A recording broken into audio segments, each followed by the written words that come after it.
What's up, Met fans? Welcome back. Talkin Mets here, Rob. How's everybody doing? Before I get started talking about the Michael Conforto send-off last night at Citifield, don't forget, guys, if you enjoyed this video, hit on that like button. If you enjoy my content, want to see more, want to get notified when I post my videos and when I go live, hit on that subscribe button, everybody. Alright, guys, so last night, oh boy, with the Michael Conforto eerily feeling of Jose Reyes many years ago.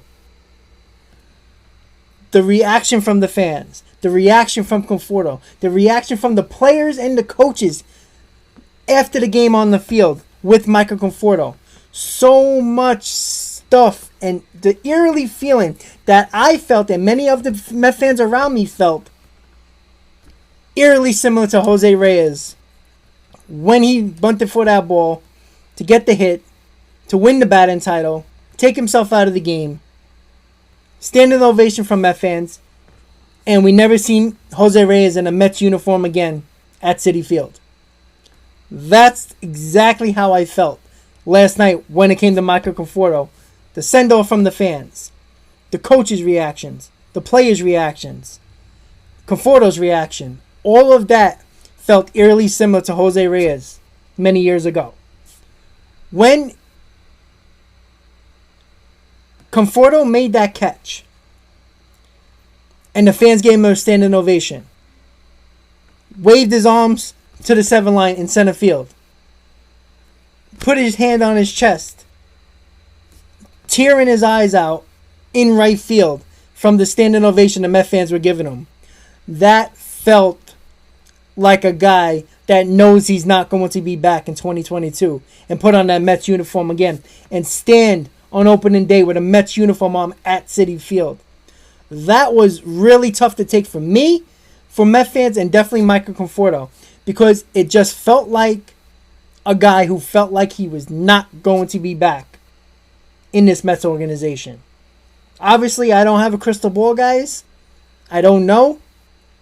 But it does seem like to me that behind the scenes, negotiations probably were taking place between Boris and the Mets and Conforto during the year, and nobody knows about it except the little circle of those guys, and the Met fans and the reporters don't know about it. It just seems that way. The negotiations have been going on, and they're not close to a number. They don't agree on anything, and it just seems the way the coaches and the players reacted to Michael Conforto after the game, and you can see it while you were at the game, the way everybody crowded around Michael Conforto, like he basically won the game for this team, and he was far from a guy that won this game for this team. Even though he played well yesterday, it was the Alonso show, it was the Lindor show.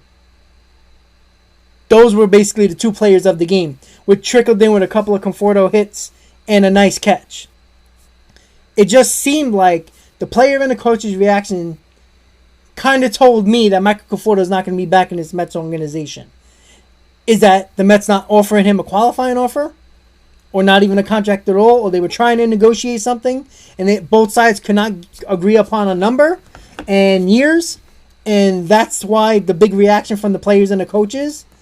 Because I'll tell you right now, guys, when I seen this in the post game,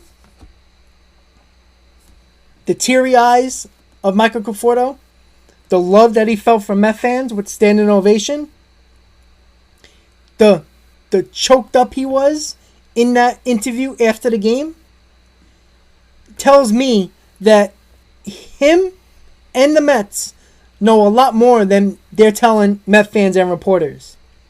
That negotiations probably broke down during the season and it probably did not end well. That's the reaction that I got, that we saw last night, and that's what I felt that reaction means. And when you see it here, hugging coaches, and he also was hugging players on the field, you know, he's not the only guy that's been part of this organization, that has done things well in this organization, that might not be back with the Mets next year. Jury's Familiar and Noah Syndergaard.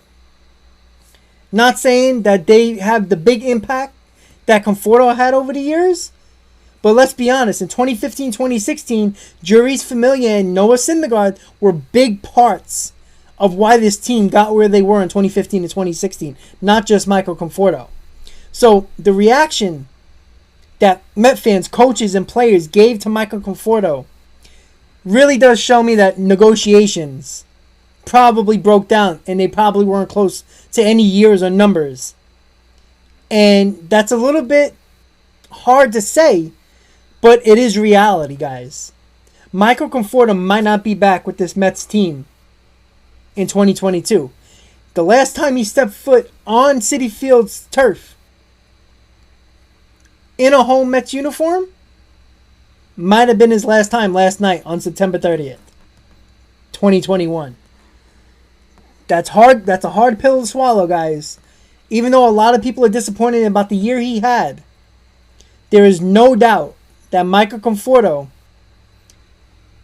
has a lasting place in all Met fans' hearts. And it's going to be a hard pill to swallow, guys, if this guy does not come back man in right field for the New York Mets for years to come. The bad year can only be an admiration, guys. It can only be a bad year. Because if you really think about it, he's had maybe one other bad year. Nothing like this. But one other bad year. And other years, even though he's a streaky guy, have a 2-week hot streak and then a 2-week cold streak, you could rely on him 25 to 30 home runs, batting 260, 270, knocking in 75 to 85 RBIs. That's the Michael Conforto we can have. But are the negotiations that might have happened, and I feel like they have with the reactions we've seen on the field, is it possible that negotiations were so bad that players and coaches know about these negotiations that did not end well, and that's why the reactions that we've seen from Conforto, coaches, and players means a lot more than we actually think. Met fans are going to give a standing ovation. We always do this. We did it with Syndergaard a couple of nights ago. We did it with David Wright. We did it with Jose Reyes. We did it with a lot of players. But that doesn't mean that we know every little detail that's been going on behind closed doors, guys. And I truly believe that those reactions mean that negotiations probably were being had during the season, and Boris and the Mets did not agree at all about money and probably years, guys. So, is it possible the Mets can still offer him the qualifying offer? It's a smart business decision for the Mets based on the fact that they can get a draft pick if Michael Conforto signs elsewhere. But it's also in the hands of Michael Conforto. He can take that qualifying offer that's around $19 to $20 million for 1 year and bet on himself just like Stroman did. It's a possibility, guys. But I want to make it clear. And this is what I noticed when I was at the game yesterday. And you seen it on TV as well. But when I was at the game and the game was over, every player flocked to Michael Conforto, giving him hugs, high-fiving, hugging him. The same thing that we all seen on TV, we seen it live at Citifield. It just seemed like a guy who knew he was not going to be here.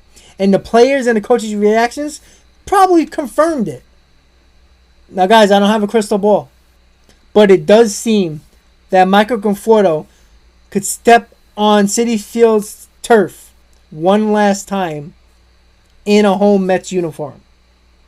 And it might have been last night, September 30th, 2021, guys.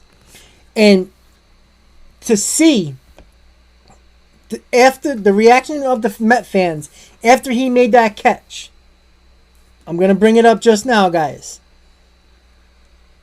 It shows you how much Met fans can adore you if you play hard every day and perform. And Conforto understands that, the love that he has for Met fans, and similar what Met fans have for Michael Conforto. We're going to see that video right here, guys, when he makes the catch. So here we go. Check it out. The catch, the reaction from fans and Conforto. Here we go, guys. Bullpen has not given up a hit. And he lines one to right field, fading fast. Conforto with a shoestring catch. Perhaps the final act for Michael in front of the home fans at Citifield. A beautiful shoestring catch for the second out of the night. And now the crowd saluting Conforto. This is what it's all about, guys. This is exactly what it's all about, guys. The fan reaction, the player reaction. We've seen it before, guys, on the field with Wilmer Flores. Different situation because Michael Conforto does hold the cards. If the Mets offer him a qualifying offer, he can choose to come back. Wilmer Flores didn't have an option. He was basically dealt to the Brewers by Sandy Alderson. So he didn't have that option to stay or go. He was told to go, even though the trade didn't work out. Met fans love the emotion that Wilmer Flores. He's an icon on this Mets franchise forever. Met fans will always adore Wilmer Flores because he showed he wanted to be here. Michael Conforto did the same thing last night, guys. And Michael Conforto, in my eyes, will always be a Met, not just because of last night and the raw emotion he showed towards the fans and the reaction he gave post-game. Because he went out there every day, even though he had a bad year, and worked his ass off every single day, guys. And there's something to look at when a guy comes every day and busts his ass for this team and for the fans. Nobody can ever say that Michael Conforto did not hustle on every play, did not bust his ass on every play. Always worked hard, always gave it his all.